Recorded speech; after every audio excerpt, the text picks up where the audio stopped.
Hey everybody, thanks for checking out the 5th episode of the A1 Autobody podcast. Today I have on Mike Gaffin, the original Boston trucker.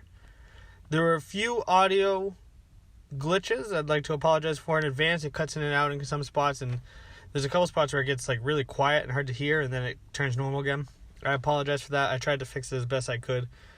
But I hope you enjoy it either way. So let's get started with Mike Gaffin. Hello, Nick. Hey, Mike. It's working much better. What's going on? Not much. How you doing? I'm doing great. So, for anyone who doesn't know, I'm live on the phone with Mike Gaffin, better known as the Boston Trucker of Instagram and YouTube fame. So how you doing, bud? I'm doing good. Hold on one second. I'm trying to hook up to my Bluetooth here. Okay. You there? I am. Oh, there we go. Cool. Yeah. Oh, I should correct you. Yeah, it did work. The original Boston Trucker. The original Boston Trucker. Yeah, that's right. Are there imposters? There's a few that try to some people try to encroach on my name and just change the spelling. And that's cool. Yeah. Just come up with a more original name, I guess. They can try and take your name, but they'll never take your style, right? They can try and be me, but they can't. So not that they're trying to be me, but I'm just full of shit. Anyways, what's going on? Can I curse on this thing? Yeah, absolutely. You can do whatever you want. It's a lot, but just yeah. in case. Well, that's part of the Boston and the trucker thing, I think. Yeah, well, it's a stereotype is swearing. Truckers swear. I don't really swear that much, but. So, did you grow up in Boston? I grew up in Brockton, Massachusetts. Oh, that's cool. I live about 30 miles north of Brockton. I used to box. I actually fought a lot of guys out of Brockton. Did you ever fight? No, but did you ever fight Marvin Hagler? No, I never fought. What about Rocky Marciano? No, those are two Brockton brawlers right there. I went to high school with Rocky Marciano's kids, Rocco and I want to say George. I don't know. Yeah, he had two sons that I went to high school with. They were really? Tough. Yeah, they played football and they were tough kids. Yeah. I think you have to be when you're Rocky Marciano. Oh my God, yeah. That's I think that's actually really interesting about Massachusetts in general. Is there's kind of like Mickey Ward. Sure. You can always just kind of run into him places. Hello, yeah. I feel like even quote unquote famous people down there, you just kind of see. Yeah, where are you exactly? We're up in New Hampshire. In Manchester. Okay. That's a tough town too, huh? That's a little tough town. That's a tough town, isn't it? Yeah, it's not that tough. Not anymore. That's good, though. It's not. I think a lot of people would like to think it is. Sure. So how did you get into trucking to begin with? Well, my dad was a trucker. My dad started driving trucks in the 1960s, and I took my first ride with him when I was 6. He was a Teamster for a local LTL company out of Avon, Mass, called Cape Cod Overland Express. And so on one day on my school vacation, I went with my dad in the truck. He drove an old 1970 white 9000. There was no passenger seat in the truck. And I just sat on a milk crate, no seat belt, and went for a ride. And I was hooked like anything. And I couldn't stop thinking about trucks after that. So it was in my blood, and I thought about trucks and drew trucks when I was in school and looked at trucks and went to the truck shows as a kid and learned how to drive trucks at a very early age, and was driving my first trucks on the road with my dad next to me when I was 14 and 15 on the highway. And that's how I got into trucking. It was just in my blood, really. And then my dad drove over the road in 1980. He started driving over the road, so I was 10. So he was driving cross country. So summer vacations was spent with my dad driving cross country. And meanwhile, him telling me, "You're not going to drive a truck. for my dead body, you're going to drive a truck. I didn't work this hard for you to be a truck driver too. You're going to go to school. You're going to go to college. And so I kind of had to hide my love for trucking a little bit. Even though, meanwhile, he would teach me everything there was to know about driving trucks. So he was a little foolish for not thinking I would be a truck driver someday. I think as someone else who's part of a family tradition, I think there's definitely a love-hate relationship with your children going into the trade. And I have children, and I have a son and a daughter, and they have no interest in trucks, and I'm happy about it. It's kind of my thing, and they respect it, and they go with me in the truck sometimes, but they don't show any interest in trucks or anything, which is cool, which is fine with me. What was your first truck that you drove? Professionally, not when you were 14. Professionally, it was a Ford L900 single axle with an old Detroit engine with a 5 and a 2-speed in it. I drove that for about a year for a company called East Coast Truck and Trailer. It was a body repair. It was a truck and trailer body repair shop. They were located in Walpole, Massachusetts. And so if a trailer had body damage, it was an accident, I would go pick it up with the Ford. And if there were any tractors that had body damage, like Ryder, like they did a lot of business with Ryder and local trucking companies. So I would get a ride and I would go pick up a tractor. So it was a great opportunity to drive all different kinds of trucks and pull all kinds of different trailers. And so I worked there for a year. And now that they're still in business, they're not a body repair shop. Now they're a truck parts place. So they're very well known, East Coast Truck and Trailer in Brockton, Mass. Oh yeah, which is a coincidence where I grew up. And they're also in I want to say Hanover or Hingham, one of those towns over there. I've heard the name. I definitely you get chrome that. There. You get all the chrome and polish and any kind of truck parts, and they deliver. Like my company gets parts from them. They come up and they deliver, and they're really good people. I still know those guys. Very charitable people, and so yeah. That's awesome. It seems like you have a really good connection to the trucking industry as a whole. Yeah, somehow that happens. I don't know how. So you went from doing that. When did you start driving cross country? So when I drove for Land, when I drove for East Coast Truck and Trailer, they had one of the customers was a company called Land Transport in Framingham, Massachusetts, and they had a lot of bad drivers there, so they had a lot of body issues. So I was there a lot, and I started driving there as a local driver, and I was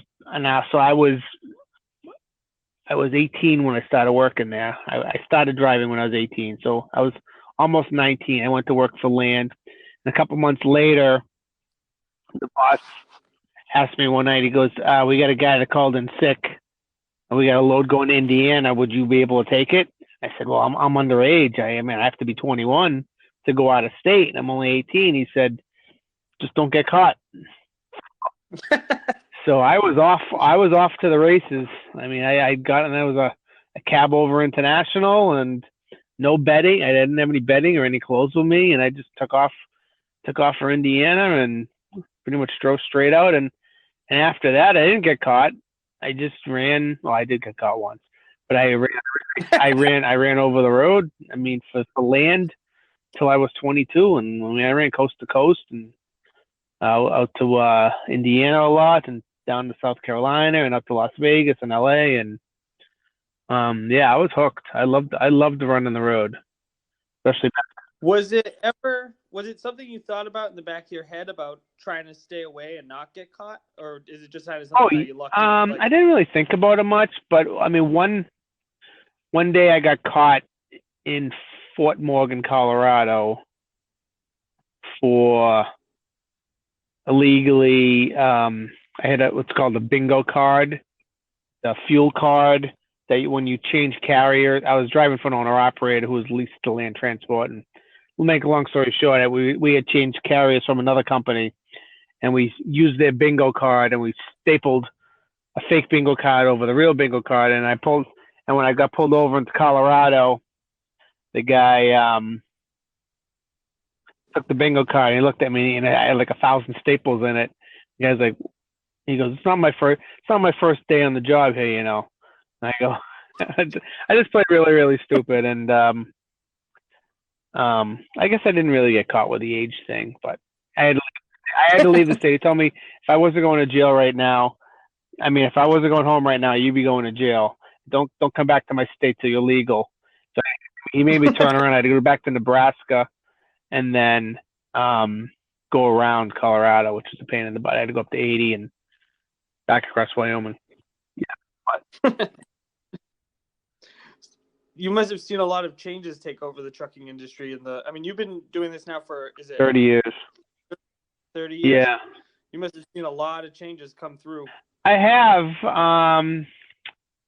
I stopped driving. I drove over the road for 20 years, so it's right when I stopped driving over the road is when a lot of the big changes started happening, I believe. The electronic logbooks and ELDs and DEF tanks and all this stuff that I really don't even know anything about because I've been a local driver now for 10 years.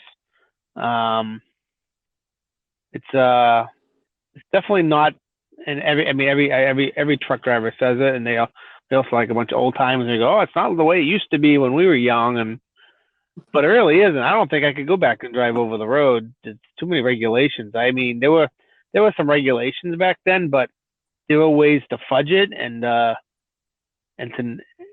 they say outlaw trucking, and yeah, I guess it was outlaw trucking.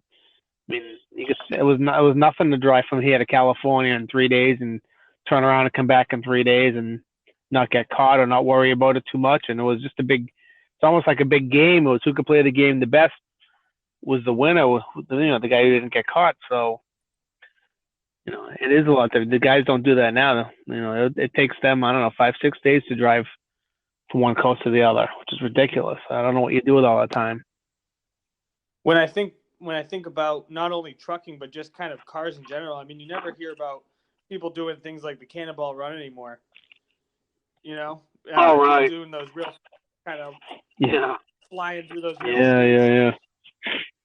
You don't hear a lot about that kind of thing anymore, even with trucks or with cars. No, I'm sure there's plenty of people doing it. There's a lot of truck drivers who don't have ELDs and run older trucks with older engines who are exempt, who are still outlaw trucking it. and those guys are better drivers than the newer drivers because they're just more seasoned and they drive real trucks. Plastic junks with automatics. Sorry. Is that most of the big complaint that a lot of truckers have now is that the trucks just aren't the same anymore? Yeah, I would say that. Yeah. I don't want to drive a new truck, and we have a new truck. I drove it last Friday, and I was not happy. And and a new guy would probably love it. It's all electronic, and it's all Bluetooth, and it's automatic, and it's got buttons on the steering wheel, and it's got 20 different positions of comfort on the seat, and pretty much drives itself, and I want no part of it. So I tell you, one of the things that's been throwing me lately is all the new trucks coming through have the shifter on where the windshield wipers used to go, or on the car, the little it throws me. The first time I saw that, it took me probably 20 minutes to find it. It's sad. So my boss already told me. He already said when my engine goes in my truck, he's gonna put a Caterpillar in it. I have a Cummins now, so I have no worries of having to drive one of those new trucks. I'll be driving this truck hopefully for many, many years to come. And we've already had a discussion. I said, you want me to stay. I need a long hood and an 18-speed. He goes, no, I know. I don't have a problem with that. I said, okay. I just want to make sure we have that understanding. Once in a while, I'll jump into a newer truck, but it's kind of like having a new girlfriend. Not if you can help it. Yeah, exactly. So it's a Do you yep. miss? Do you miss long hauling? I do miss long hauling. Not that I'd want to go back to it now. I loved it when I did it, and I thought I would retire or die doing it, and never thought I would be a local driver again or this long. And getting married and having children, more having children is what changed all that for me, because my dad was over the road from the time I was 10 till he retired in 2009. And so when we first when my wife got pregnant, I decided I was going to try and be home and not be away like my father was for my kids. And the transition was very hard because I really, really enjoyed being over the road. And it wasn't a job, it was a lifestyle. And it was something I was really good at, and I really, really, I loved it.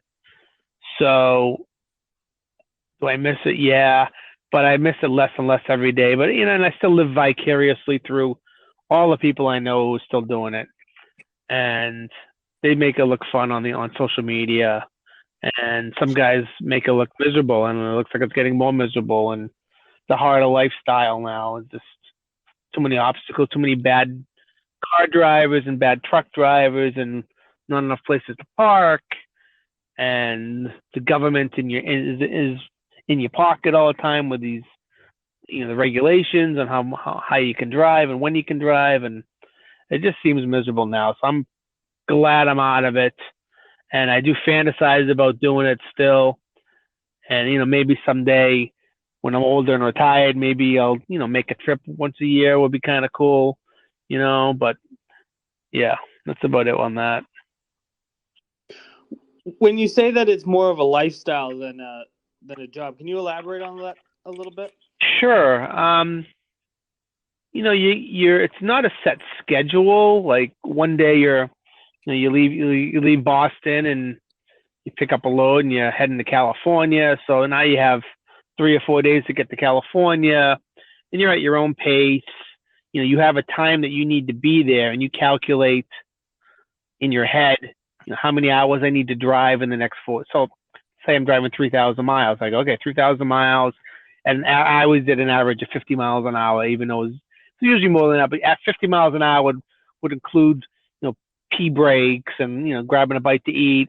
So, okay, it's 50 miles an hour times 3,000 miles. That's 60 hours of driving. And I have 4 days to make it. So that's 96 hours. So I have 96 minus 30 is 36 hours. I have 36 hours to screw around in the next 4 days. So take 36 divided by 4.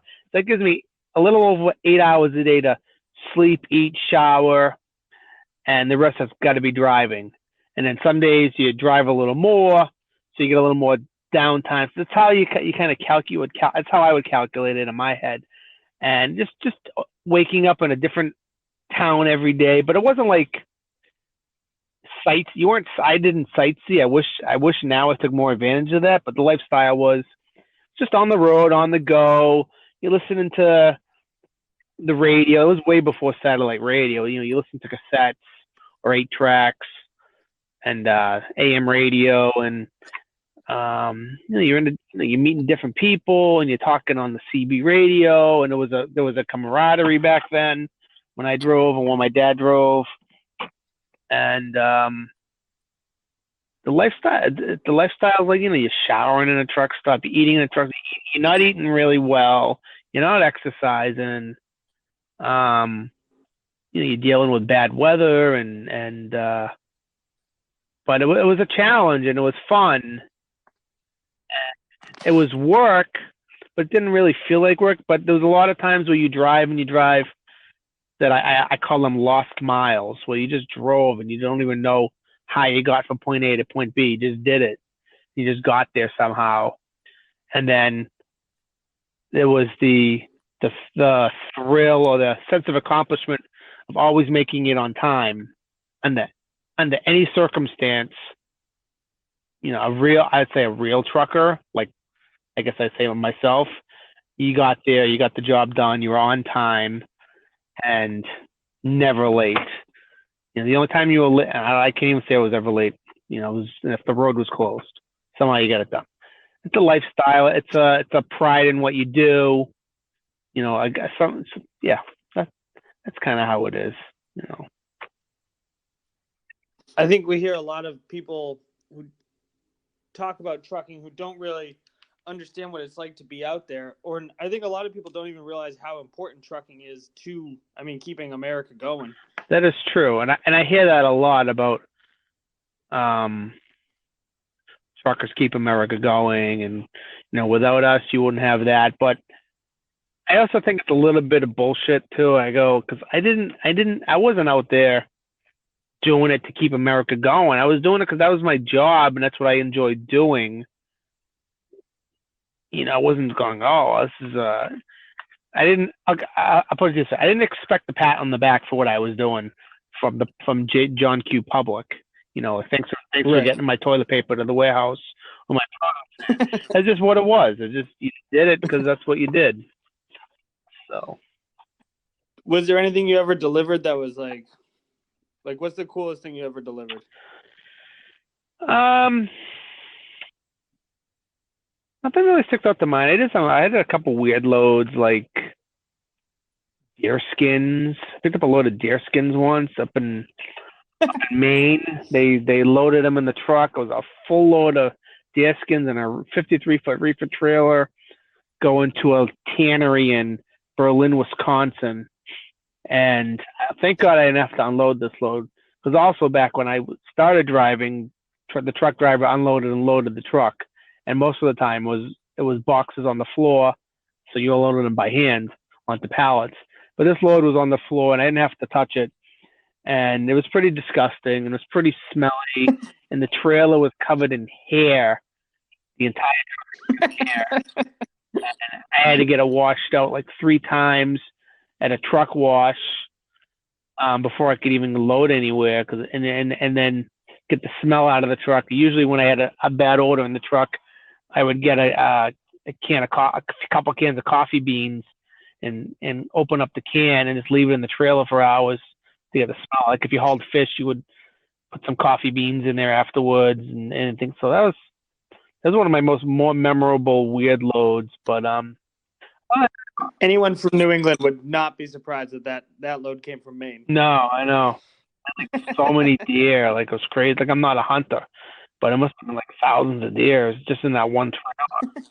So that's gross. But I haul a lot of like fish and produce and frozen foods and nothing crazy. I hauled some maple syrup one time.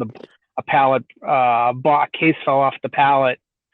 I was delivering it to Associated Grocers in Kansas City, Kansas, and that made for a box of maple syrup falling down and breaking in a trailer makes for one hell of a mess.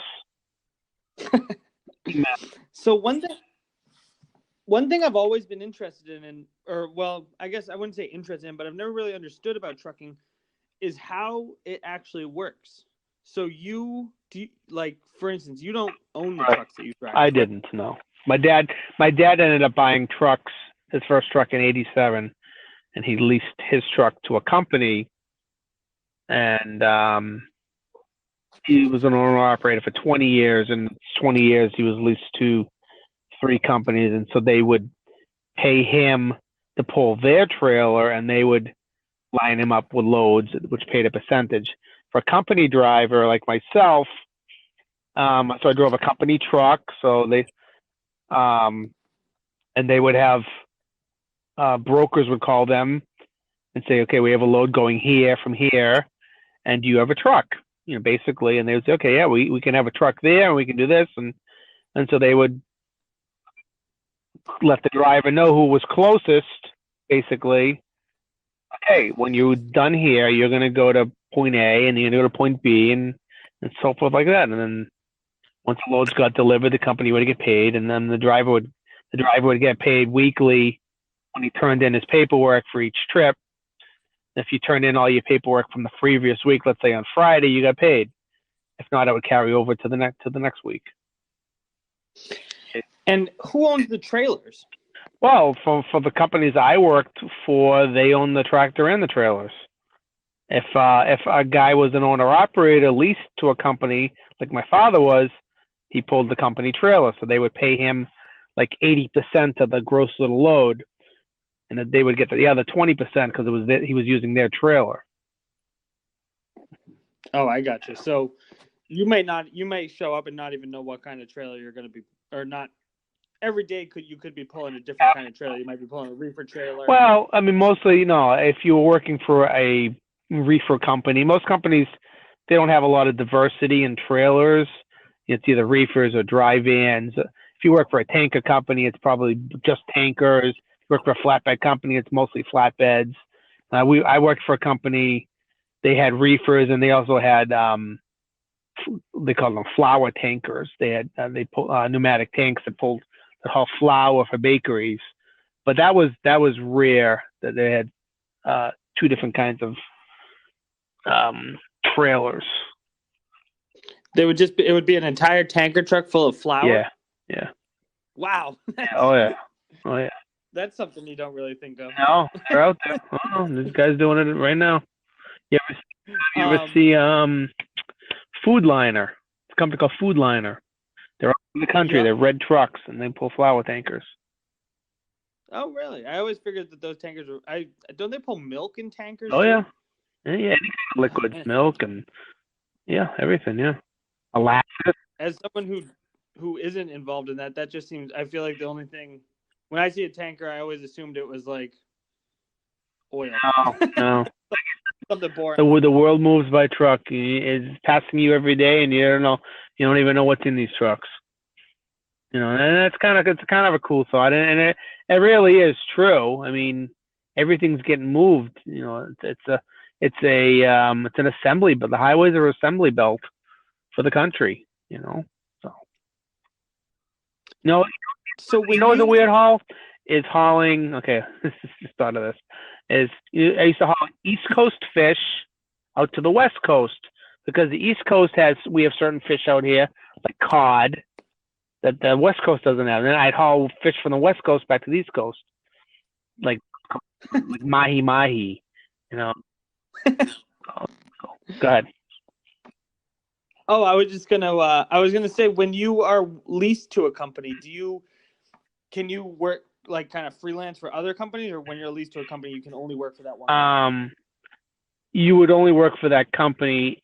Now, if you owned your own trailer, which is called having your own authority, then you can work for whoever you want to work for, and you get your own loads, and you have your own relationships with other companies and with other brokers, and there's something called a load board in the truck stops, which is nowadays it's on the internet, load board where loads come in and you can bid on the load and you can see where it's going and you can, talk one-on-one with the broker and you get 100% pretty much of the load except for the paying the broker fee.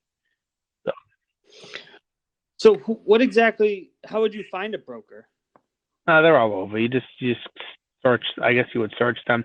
Back when I was driving, it was called a load board. You would just like a television in the driver's waiting room at a truck stop, and you might be sitting in Cleveland, and it'll say, "We have loads coming from Cleveland to Seattle, requiring a flatbed. Call this phone number." And you call the guy up and go, "Okay, hey, I have a flatbed. I'm empty in Cleveland. When does this load? When does it have to be there? What does it pay?" And you would make an arrangement with a broker, and the broker would usually lie to you about all kinds of stuff, like oh yeah, they're waiting for you to load.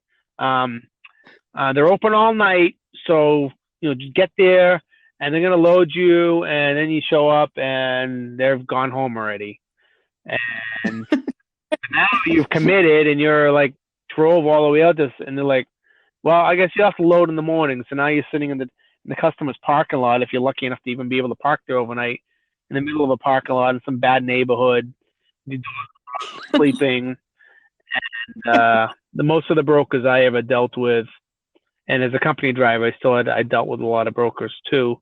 Most of them lie to you. Pretty much just like truck driver company recruiters are also a bunch of liars. I hope some of those guys are listening too.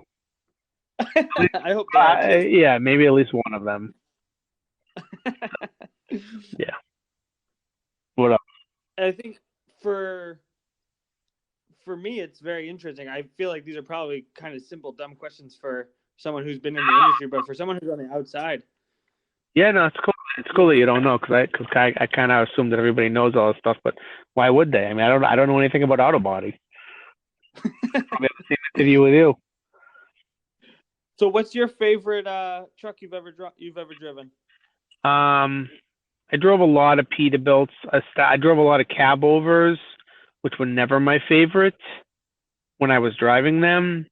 Though now there's a big resurgence for cab overs, and everybody wants one. And for some reason, that's been huge. And I don't know why. And for some way, it's messing up my head that I feel like I want to drive one too. But I know what it's like to drive cab overs. I drove them for 5 years, and my dad had them, and they're not comfortable. They don't ride good. They rough on your back, and it's messing up my head that everybody wants one now because I'm starting to think, boy, well, I should get one. I should drive one. I know, and it's only because for some reason it's cool now. It was not cool to drive a cab over back in the day. Just trust me. Everybody wanted a long hood, but it seems like maybe 10 years ago everybody was talking about long hoods, and now everywhere I turn there's more cab overs. Yeah, don't believe the hype. It's up to me. Yeah, I feel like if I won the lottery, I'd buy like a cab over Kenworth Aerodyne and do it all up. And yeah, I probably would. I'd probably be stupid enough to do that. But I drove a lot of Peterbilts, long nose Peterbilts.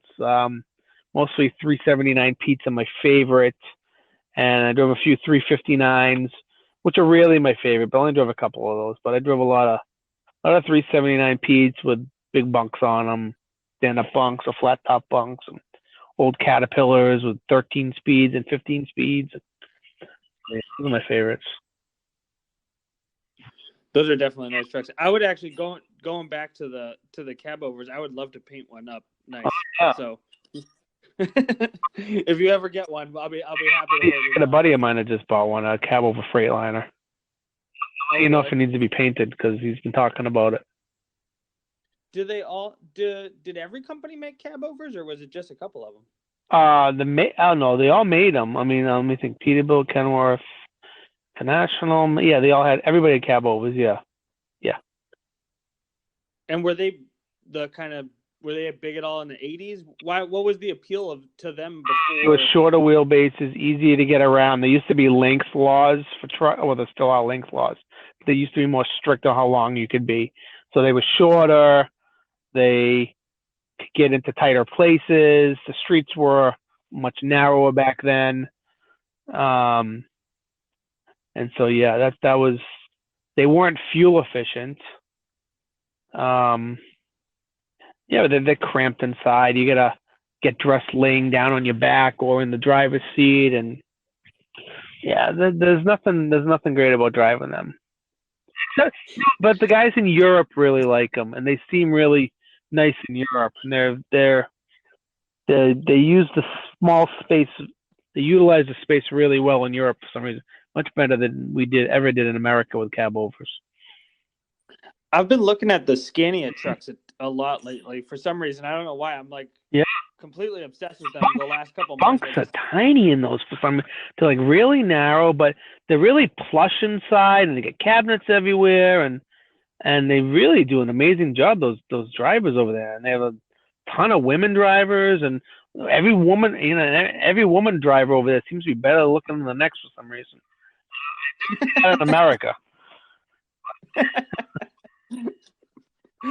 They're huge. I don't know if it's the way they're shot or like the way they shoot the video or take the pictures, but they look like they're gigantic. No, like huge. They're tall inside. They do have a few double bunk cab overs that are really big, but it's an illusion. They're not that big inside. They're actually pretty tight. I mean, I look at them size of the mattresses. They're only they're barely the size of a full size mattress. So they're tight inside. All those giant Nordic never- people must be having a hard Yeah, time. but I've never actually been in a European cab over, but I can tell. I actually looked to see if there was any dealers around because I wanted to go down and look at one. And the closest one is in Texas, which seems the weirdest place Really? for a European truck dealership. There's one guy who goes to the Englishtown diesel races that has a Scania, an old Scania cab over that I see. I've never looked inside it. But You go to a lot of truck shows, huh? I do for some reason. I don't know how that happens. I just hear about them and I feel like I got to be there. And I get invited to a lot too. People are like, oh, you got to come to our truck show. And I'm like, all right. Yeah, whatever. Do you get recognized a lot when you go places like that? I mean, yeah, you're not famous, but I mean, in that niche of truck drivers, you're probably pretty well known. Do you get, famous, but I'm very well known in my industry, in my small little circle. I'm at a truck show. I'm recognized. It's really a weird feeling. Like recognized by tons of people at truck shows, and yeah, and people come up to me but I don't recognize most of the people that recognize me. But then I pretend I know them. Hey, well, that's very nice of you. Hey, what's going on, Boston Truck? Hey, not much. What's going on with you? And I'm like, yeah, what's your name again? No, it's hard because I know so many people, and I sound like a douchebag saying that, but I have a lot of people who follow me on social media for some reason, which is awesome. And I love it. And I tell you what, the reason I go to truck shows is just to talk to people who like trucks. I don't even go there for the trucks, really. The trucks are kind of like a bonus. I'm actually not a big talker in public. I'm pretty quiet. I don't have a lot to say. And this is probably the most I've talked in a while. But I like talking to people, and I like hearing their stories and learning about people. And once I talk to someone and have a conversation, then I always remember them. I like to find out what people are doing and what they drive and what they like, and I don't need anybody. Nobody has to kiss my ass or anything. I'm very approachable. Don't think I'm full of myself. My answer earlier might have sounded like I am, but no, you don't sound like driver. I'm nobody special. I'm not even that technically savvy. I'm really not. I'm really kind of an idiot on social media, but I just have a lot of pictures from the old days, and then I take a lot of pictures, and somehow got a lot of followers on YouTube and on Instagram that I can't explain it. I didn't buy any followers, and then half my followers, if you're on Instagram, are those fake girl profiles anyways.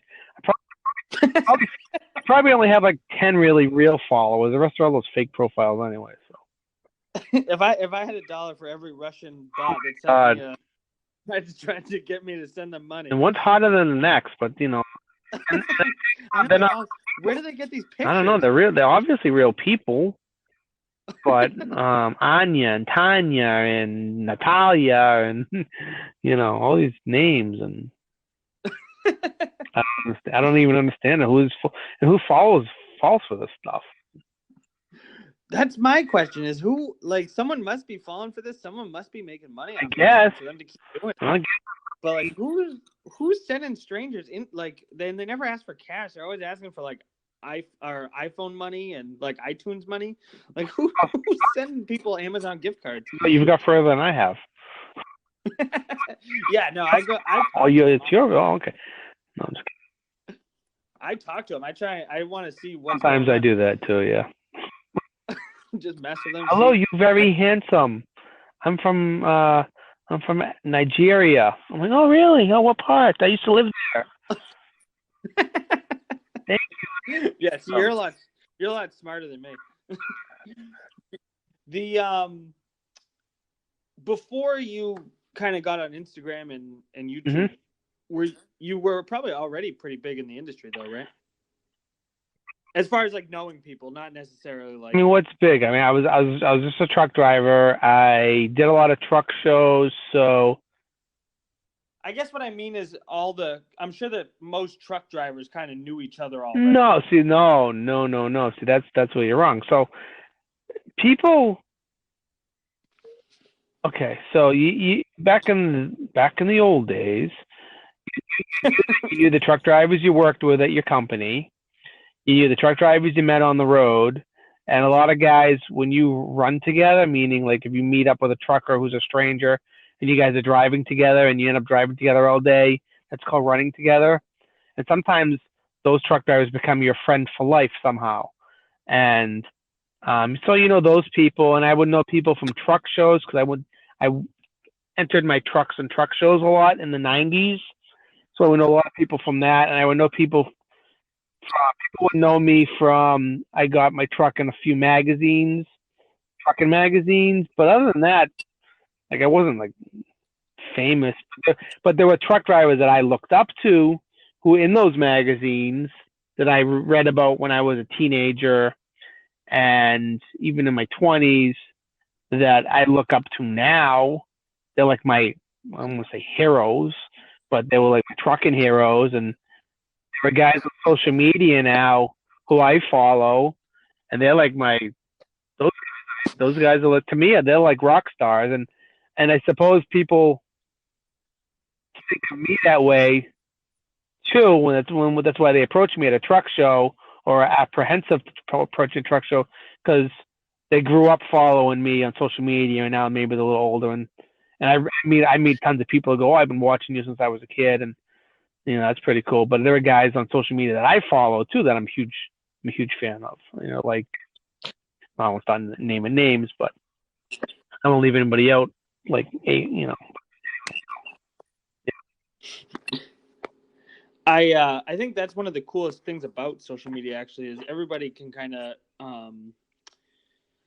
like it used to be that you had like there was like 20 celebrities and then some sports stars that people could look up to, and that was pretty much it. And you never really got to see all the people out there and how really amazing everybody is. I mean, I follow guys who just do body work who, you know, 99 out of 100 people couldn't care less about, but I check their feed every day. Or even someone like you who just always seems to run into awesome looking trucks. I always go and check out your feed, Which is just really because cool. there aren't that many awesome looking trucks up here besides some of the local ones. Like I wish I could, like when I do some like traveling, like on a vacation, boy, the real trucks that you got to get a little way away from this area to see some really nice rides. You posted some amazing looking trucks. You know what always amazes me is trucks that have really nice interiors. Mm-hmm. Oh. I feel like I never see trucks that have really nice interiors. I don't even see trucks that have clean interiors. You go to truck shows? Oh, sometimes. I went to Berrubi's last year. I'm gonna go to Berrubi's again this year with my son. Yep. I've been to a couple. We went to a couple down in Mass a couple years ago. Yeah, you see. I go here and there. I don't go to a ton of them. Yeah. But I mean, I just mean like as far as like working trucks. Yeah. You don't see a lot of working trucks that have nice interiors. Because they're working. Most of. So I guess that's pretty much all my questions that I had for you today, Mike. Wow. We didn't even scratch the surface. That's good though. We can keep going if you want. I'm happy to talk to you as long as you like. That was good. That was a good talk. We can do it again sometime if you like. Absolutely, I would love I drive away in my car because my son is having a sleepover, so I have 5 of his friends and my daughter and wife making a lot of noise in the house. I'm in the driveway. Oh man, I didn't know that. Oh, that's cool. Well, I hope you have a wonderful night, and if you ever find yourself up in Manchester, hit us up. I'd love to give you a tour of the shop. Maybe we can go grab lunch or something. Yeah, I'll see you at one of the truck shows on one of these days. Hey, absolutely. I'll buy one next time I get to Manchester. Awesome. We can't wait to meet you in person. All right, bro. I appreciate it. Thanks a lot. Have a great night. You too, man. Bye. Bye. Thank you, everybody, for listening. I hope you guys enjoyed it. And thank you, Mike, very much for coming on. Guys, go check out the original Boston Trucker on Instagram and on YouTube. And don't forget A1 Autobody NH at Instagram. Or that's our Instagram handle. I think I said that wrong. Instagram. And then our handle is at A1 Autobody NH. Thank you very much, and we'll see you in a couple weeks.